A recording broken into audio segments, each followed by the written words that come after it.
சரியா சொல்ல போனா நம்மகிட்ட இருக்கிற எதுவுமே நம்ம ஓன் பண்ணல, நம்ம ஓனரே கிடையாது. கடவுள் கொடுத்தது தான். சரீரம் கடவுள் கொடுத்தது தான். உயிர் மூச்சு கடவுள் கொடுத்தது தான். எல்லாமே கடவுள் கொடுத்தது தான். அவர் தான் சரீரத்தையே படைச்சார். அது மட்டும் இல்லை, சிலுவையில் ரத்தம் சிந்தி நம்முடைய சரீரத்தை விலை கொடுத்து வாங்கிட்டார். பவுல் சொல்றார், கிரயத்துக்கு கொல்லப்பட்டீர்கள், சரீரம் மீட்டெடுக்கப்பட்டது. அது மட்டும் இல்லை, உங்க சரீரம் அவருடைய ஆலயமாக மாறிடுச்சு.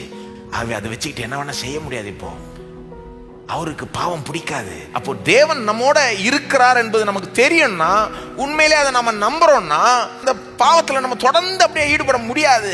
இல்லை என்னோட இருக்கிறார், அது ஐயோ வேண்டாம்பா இது அப்படின்னு போயிடணும்.